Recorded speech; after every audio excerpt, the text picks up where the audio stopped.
अनुराधा की शादी को अभी 7-8 महीने हुए थे। उसके छोटे भाई आकाश की सगाई तय हो चुकी थी और घर में खुशियों का माहौल था। अनुराधा ने अपने पति सिद्धार्थ से बड़े प्यार से कहा, सिद्धार्थ, मम्मी अकेली हैं और घर में मेहमानों का आना जाना शुरू हो चुका है। सगाई की तैयारियों में बहुत काम है, इसलिए मुझे कम से कम हफ्ते भर पहले जाना पड़ेगा। सिद्धार्थ ने हंसते हुए कहा, हाँ अन्नू, बिल्कुल जाओ, आखिर इकलौती बहन हो तुम। नहीं संभालोगी तो कौन संभालेगा। दरवाजे के पीछे खड़ी अनुराधा की ननद रीमा सब सुन रही थी। उसने मन ही मन सोचा, भाभी वहाँ जाकर ऐश करेगी और मुझे यहाँ घर के काम संभालने पड़ेंगे। ऐसे कैसे। रीमा तुरंत अपनी माँ सुमित्रा जी के पास पहुँची और तीखे तेवरों में बोली, मम्मी, भाभी तो हफ्ते भर पहले ही अपने मायके भागने की फिराक में है। आप यहाँ घर में अकेली काम करेंगी और वो वहाँ मज़े करेगी। सुमित्रा जी चौंक गईं। अरे, मुझसे तो पूछा तक नहीं, अभी जाकर पूछती हूँ।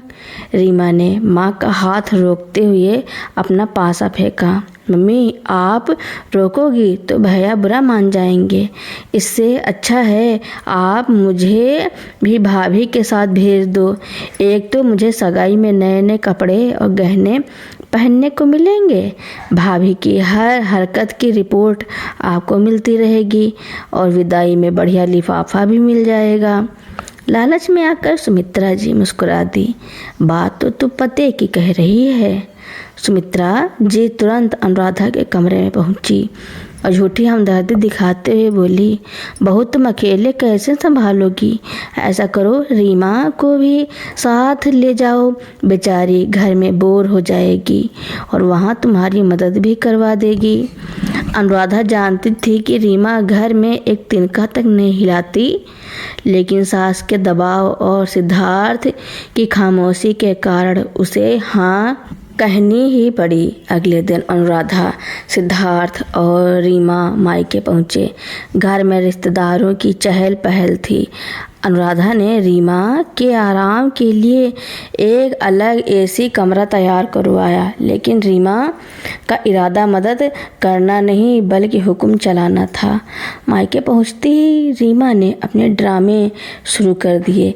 घर में हलवाई लगा हुआ था, सब रिश्तेदार खाना खा रहे थे, लेकिन रीमा ने मुंह बनाकर कहा, भाभी मुझे यह सब भारी खाना नहीं पचेगा, मेरे लिए अलग से सूप और उबली हुई सब्जियां बना दो। अनुराधा को काम छोड़कर रसोई में जाना पड़ा। शाम के फंक्शन के लिए जब अनुराधा तैयार होने लगी तो रीमा धमक पड़ी, भाभी मेरी साड़ी की प्लेट आप बनाओ और मेरा हेयर स्टाइल भी आप ही बनाओ। पार्लर वाली तो मुझे समझ ही नहीं पा रही। रीमा बात बात पर सिद्धार्थ को अपने कमरे में बुला लेती। भैया, यहाँ वाईफाई नहीं चल रहा। भैया मुझे जूस ला दो। भैया मुझे बोरियत हो रही है, लूडो खेलो। रिश्तेदार आपस में फुसफुसाने लगे कि कैसी ननद है जो भाभी को सगाई के काम ही नहीं करने दे रही। एक रात हद तब हो गई जब रीमा 12 बजे अनुराधा के कमरे में आकर बोली, भाभी मुझे इस कमरे में डर लग रहा है, मैं तो यहीं सोऊंगी। और वो सीधे बेड के बीच में जाकर लेट गई। अनुराधा ने गुस्से में सिद्धार्थ को बाहर खींचकर कहा, सिद्धार्थ अपनी बहन को समझाओ, 23 साल की लड़की है, कोई बच्ची नहीं। सगाई कल है और मुझे सुबह 5 बजे उठना है। यह क्या बकवास है। सिद्धार्थ ने हमेशा की तरह बात टाल दी। अन्नू थोड़ा एडजस्ट कर लो, मेहमानों के सामने तमाशा मत करो। सगाई के दिन रीमा ने हद ही पार कर दी। उसने सबके सामने स्टेज पर जाकर माइक उठा लिया और हंसते हुए बोली, हमारे यहाँ तो सगाई में बहुत लेन देन होता है, पर भाभी के घर वाले थोड़े कंजूस लगते हैं, व्यवस्था में काफ़ी कमी है। यह सुनते ही अनुराधा के माता पिता का चेहरा उतर गया। रिश्तेदारों में कानाफूसी होने लगी। रीमा स्टेज से नीचे उतरी तो अनुराधा की चाची ने टोकते हुए कहा, बेटा, रीमा मेहमान होकर ऐसी बातें सबके सामने नहीं बोलते। घर की बात घर में रहती है। रीमा चिल्लाकर बोली, आप कौन होती हैं मुझे सिखाने वाली? भाभी, अपने रिश्तेदारों को तमीज़ सिखाओ। सिद्धार्थ भैया, देखो ये लोग मेरी बेइज्जती कर रहे हैं। सिद्धार्थ ने धीरे से कहा, रीमा शांत हो जा, चाची सही कह रही हैं।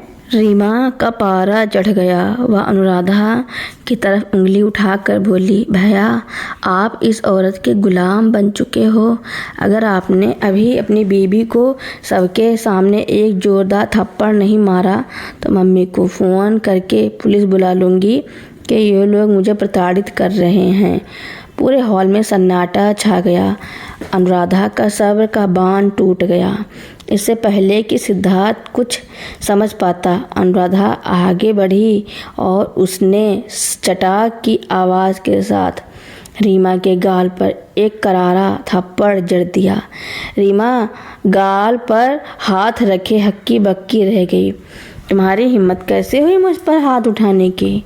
अनुराधा की आंखों में आग थी। उसने कड़क आवाज़ में कहा, हिम्मत की बात मत कर रीमा, यह मेरा घर है और यहाँ मेरे माता पिता का अपमान मैं बर्दाश्त नहीं करूँगी। तू यहाँ मदद करने नहीं, गंदगी फैलाने आई थी।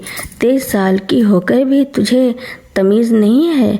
अगर सिद्धार्थ तुझ पर तरस खाकर चुप थे तो इसका मतलब यह नहीं कि मैं भी तेरी बदतमीजी सहूँगी।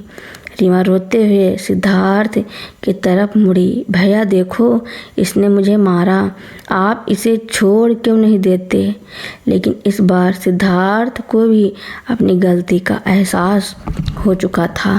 उसने गुस्से में रीमा का हाथ पकड़ा और घसीटते हुए बाहर ले गया। बहुत हो गया रीमा, तूने अपनी हरकतों से मेरा और हमारी माँ का सर शर्म से झुका दिया है। अभी के अभी टैक्सी में बैठ और घर निकल। सिद्धार्थ ने तुरंत टैक्सी करवाकर रीमा को अकेले वापस भेज दिया।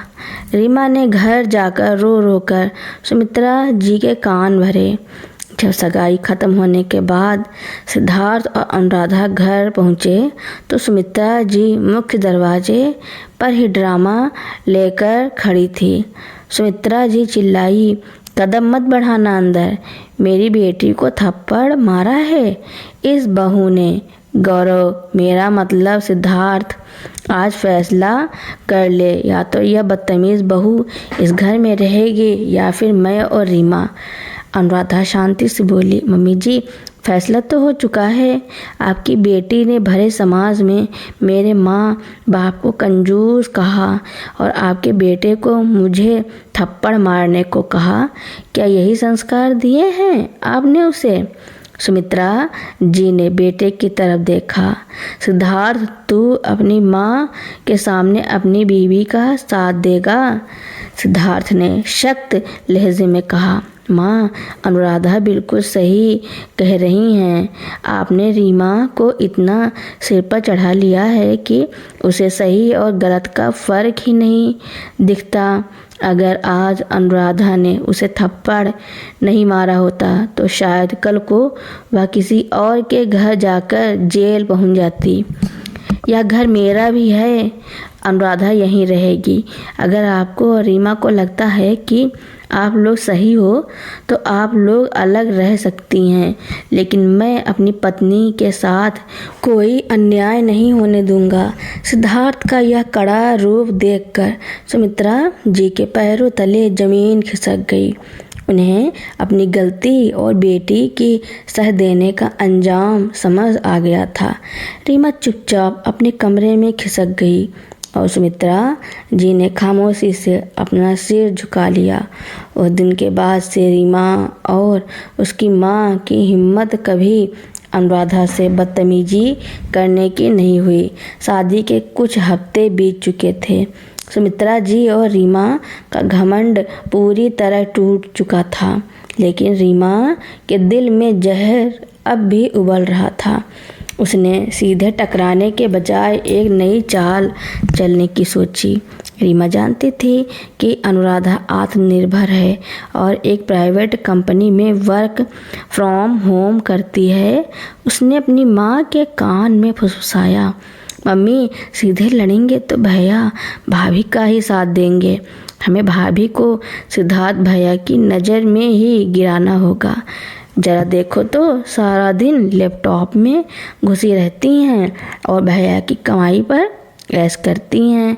अब देखो मैं क्या करती हूँ। अगले ही दिन से रीमा ने एक नया नाटक शुरू किया। वह घर के काम करने का दिखावा करने लगी। सुबह सुबह उठकर चाय बनाना, झाड़ू पोछा करना और सुमित्रा जी के पैर दबाना। यह सब देखकर सुमित्रा जी फूली न समाई। जब सिद्धार्थ शाम को ऑफिस से लौटता तो रीमा जानबूझकर थकी हुई शक्ल बनाकर बैठ जाती। सुमित्रा जी तुरंत सिद्धार्थ के सामने बोलना शुरू कर देती, देख सिद्धार्थ, तेरी बहन दिन रात घर का काम करती है और तेरी पढ़ी लिखी बीवी कमरे में एसी चलाकर बैठी रहती है। काम के नाम पर बस लैपटॉप का बटन दबाती है। बेचारी रीमा के हाथ छिल गए हैं काम करते करते। अनुराधा जब अपनी मीटिंग्स ख़त्म करके बाहर आती तो रीमा मासूमियत से कहती, भाभी आप आराम करो, आप तो थक गई होगी ना दिन भर लैपटॉप चलाकर। घर की मुफ्त की रोटी तोड़ने में भी बहुत मेहनत लगती है। सिद्धार्थ शुरुआत में चुप रहा, लेकिन रोज रोज के तानों से वह भी थोड़ा असमंजस में पड़ने लगा। अनुराधा समझ गई थी कि यह सब उसे नीचा दिखाने और सिद्धार्थ के मन में जहर घोलने के लिए किया जा रहा है। एक दिन सुमित्रा जी की सोने की अलमारी से कीमती हार गायब हो गया। घर में हड़कंप मच गया। सुमित्रा जी छाती पीट पीट कर रोने लगी। रीमा ने तुरंत अपने पत्ते फेंके। रीमा चिल्लाकर बोली, मम्मी घर में कोई बाहर का तो आया नहीं। भाभी के मायके वाले कल ही आए थे ना मिलने, और भाभी भी तो सारा दिन कमरे में अकेली रहती है। कहीं उन्होंने अपने भाई की सगाई के कर्ज चुकाने के लिए। बस रीमा, अनुराधा की कड़क आवाज़ गूंज उठी, अपनी हद में रहो। मेरे मायके वालों पर एक शब्द ही बोला तो मुझसे बुरा कोई नहीं होगा। सुमित्रा जी तमतमा कर बोली, क्यों ना बोलें, जब चोरी हुई है तो तलाशी ली जाएगी। सिद्धार्थ अपनी बीवी का कमरा खोल, अभी दूध का दूध और पानी का पानी हो जाएगा। सिद्धार्थ ने अनुराधा की तरफ देखा। अन्नू, अगर तुमने कुछ नहीं किया तो चेकिंग कराने में क्या हर्ज है, बात यहीं ख़त्म हो जाएगी। अनुराधा को सिद्धार्थ के इस शक पर गहरा सदमा लगा। उसने शांत मन से कहा, ठीक है सिद्धार्थ, चेकिंग होगी, लेकिन सिर्फ मेरे कमरे की नहीं, पूरे घर की और सबकी अलमारी की। अनुराधा खुद सिद्धार्थ को लेकर रीमा के कमरे में गई। रीमा घबरा गई। मेरे कमरे में क्या ढूंढ रही हो? हार मेरा थोड़ी न चोरी हुआ है। अनुराधा ने बिना कुछ सुने रीमा की अलमारी के लॉकर को खोला और कपड़े बाहर निकालने लगी। अचानक कपड़ों के ढेर के बीच में एक चमचमाता हुआ डिब्बा नीचे गिरा और वही सोने का हार फर्श पर आ गिरा।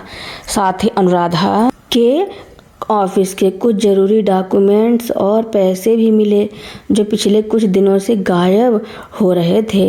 सब सन्न रह गए। सुमित्रा जी की आंखें फटी की फटी रह गई। अनुराधा ने ठंडक भरे लहजे में कहा, तो यह है तुम्हारी असली सच्चाई रीमा। हार तुमने खुद छिपाया ताकि इल्ज़ाम मेरे और मेरे मायके वालों पर लगा सको। और सिद्धार्थ, तुमने अपनी आँखों से देखा, यह लड़की न सिर्फ बदतमीज़ है बल्कि एक साथी चोर भी है, जो अपने ही घर में जहर घोल रही है। सिद्धार्थ का चेहरा शर्म से लाल हो चुका था। उसने रीमा की तरफ देखा जो डर के मारे थर थर कांप रही थी। भैया, मम्मी, मैं तो बस भाभी को सबक सिखाना चाहती थी, रीमा हकलाने लगी। सिद्धार्थ ने गुस्से में आकर अलमारी का दरवाज़ा जोर से बंद किया। वह अपनी माँ की तरफ घूमा और बोला, मम्मी, आपने हमेशा रीमा की गलतियों पर पर्दा डाला, सगाई में बेइज्जती की, तब भी आपने इसका साथ दिया, और आज इसने अपनी ही भाभी पर चोरी का झूठा इल्ज़ाम लगाया। अगर आज अनुराधा पुलिस बुला ले तो रीमा की पूरी ज़िंदगी जेल में सड़ जाएगी। सुमित्रा जी अनुराधा के पैरों में गिरने जैसी स्थिति में आ गई। नहीं बहू, पुलिस मत बुलाना, हमारी इज्जत का कचड़ा हो जाएगा। मुझे माफ़ कर दे बहू, मैं अंधी हो गई थी अपनी बेटी के मुंह में। अनुराधा ने सुमित्रा जी को संभाला और कड़े शब्दों में कहा, मम्मी जी, मैं पुलिस नहीं बुलाऊंगी क्योंकि यह सिद्धार्थ का परिवार है, लेकिन रीमा के लिए अब इस घर में कोई मुफ्त की रोटियां नहीं हैं। कल से रीमा किसी हॉस्टल में रहेगी और अपना खर्चा चलाने के लिए खुद नौकरी करेगी। जब तक यह मेहनत की कमाई की कीमत और रिश्तों की इज्जत करना नहीं सीख जाती, यह इस घर में कदम नहीं रखेगी। सिद्धार्थ ने अनुराधा के फैसले का पूरा समर्थन किया। बिल्कुल सही रीमा, कल सुबह तक अपना बोरिया बिस्तर समेट लो। सुमित्रा जी, मैं अब एक शब्द भी बोलने की हिम्मत नहीं बची थी। उन्हें समझ आ गया था कि उनकी शह ने ही उनकी बेटी को इस मोड़ पर खड़ा किया है। रीमा रोते रोते अपने कमरे में भाग गई। अगले दिन रीमा को हॉस्टल भेज दिया गया। उस दिन के बाद से सुमित्रा जी ने अनुराधा के सामने कभी अपनी जुबान नहीं खोली और घर में हमेशा के लिए शांति और अनुराधा का सम्मान कायम हो गया। रीमा के हॉस्टल चले जाने के बाद घर में कुछ महीनों तक शांति रही।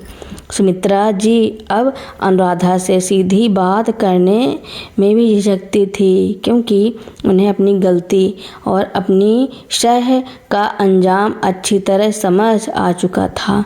लेकिन कहानी में असली मोड़ तब आया जब अनुराधा के भाई आकाश की शादी का दिन नज़दीक आ गया। शादी के कार्ड छप चुके थे। अनुराधा और सिद्धार्थ ने तय किया कि वे सुमित्रा जी को पूरे सम्मान के साथ शादी में ले जाएंगे, ताकि पुराना मनमुटाव हमेशा के लिए ख़त्म हो सके। शादी से ठीक 2 दिन पहले रीमा अचानक हॉस्टल से घर आ पहुंची। वह बहुत कमज़ोर और बीमार लग रही थी। घर आते ही वह सुमित्रा जी के गले लगकर रोने लगी। मम्मी, मुझे माफ़ कर दो। हॉस्टल में रहकर मुझे समझ आ गया कि मैंने कितना गलत किया। वहाँ मेरी तबीयत बहुत ख़राब हो गई है। मुझे डॉक्टर ने आराम करने को कहा है। सुमित्रा जी का माँ का दिल पिघल गया। उन्होंने अनुराधा और सिद्धार्थ से कहा, देखो बहू, रीमा को अपनी गलती का एहसास हो गया है। अब आकाश की शादी है तो क्या रीमा हमारे साथ शादी में नहीं चल सकती? सब रिश्तेदार पूछेंगे कि ननद क्यों नहीं आई। अनुराधा ने सिद्धार्थ की तरफ देखा। सिद्धार्थ ने सख्त लहजे में कहा, मम्मी, अगर यह सच में सुधर गई है तो ठीक है, लेकिन अगर इसने शादी में कोई तमाशा किया तो मैं इसे कभी माफ़ नहीं करूँगा। रीमा ने हाथ जोड़कर कहा, भैया, मैं तो बस एक कोने में बैठी रहूँगी, किसी को परेशान नहीं करूँगी। शादी वाले दिन पूरा मंडप रोशनी और खुशियों से जगमगा रहा था। अनुराधा अपने भाई की शादी के इंतजामों में व्यस्त थी। रीमा शुरुआत में बहुत सीधी बनकर बैठी रही, लेकिन जैसे ही उसने देखा कि सब लोग काम में व्यस्त हैं, उसके दिमाग का शैतान फिर जाग उठा। उसने देखा कि मंडप के पास वधू के भारी भरकम गहने और कीमती साड़ियाँ एक कमरे में रखी हुई हैं। रीमा चुपके से उस कमरे में घुसी। उसके मन में बदला लेने की आग जल रही थी। उसने सोचा, अगर शादी का मुहूर्त निकल जाए या गहने गायब हो जाएं, तो अनुराधा और उसके परिवार की पूरे समाज में थू थू हो जाएगी। रीमा ने गहनों का डिब्बा उठाकर अपने बड़े से हैंडबैग में छिपा लिया और कमरे का दरवाज़ा बाहर से बंद करने ही वाली थी कि अचानक किसी ने पीछे से उसका हाथ पकड़ लिया। पीछे अनुराधा नहीं बल्कि सिद्धार्थ खड़ा था। सिद्धार्थ को रीमा की अचानक बदली हुई मिसाल पर पहले से ही शक था, इसलिए वह उस पर दूर से नज़र रखे हुए था। सिद्धार्थ ने रीमा के हाथ से बैग छीना और उसे खोल कर देखा तो उसमें दुल्हन के सोने के गहने थे।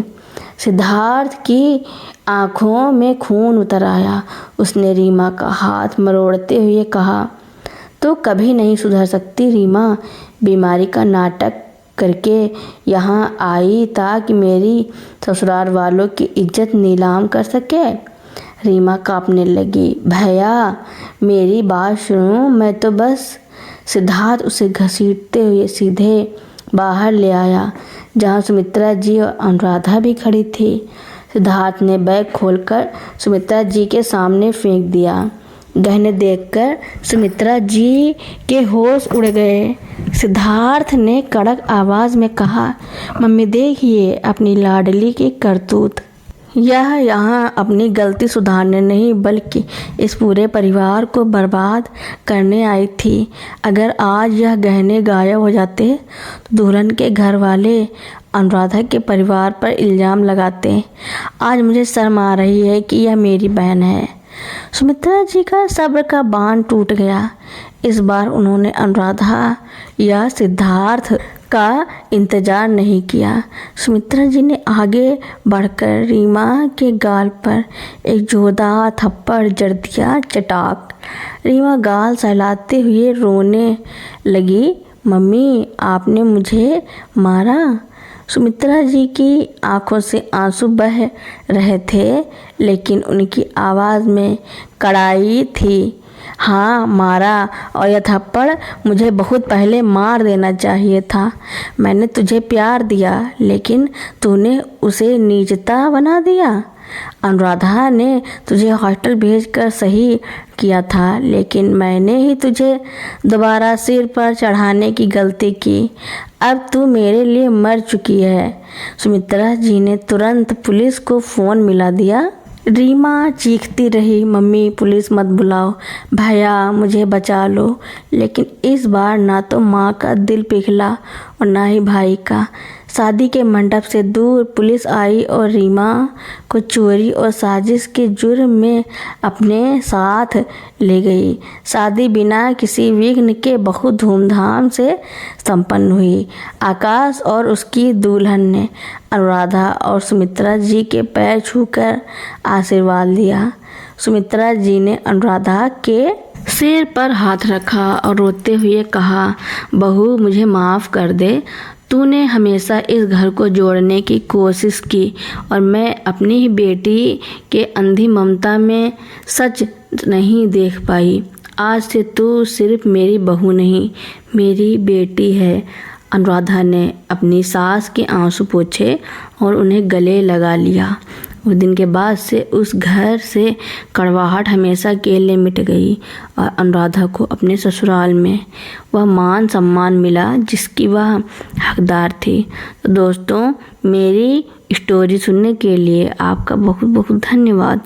ऐसी ही नई नई स्टोरी सुनने के लिए मेरे चैनल को लाइक, कमेंट, शेयर, सब्सक्राइब एवं बेल आइकन का बटन दबाना ना भूलना, ताकि मेरी नई नई स्टोरी आप लोगों तक पहले ही पहुंचती रहें।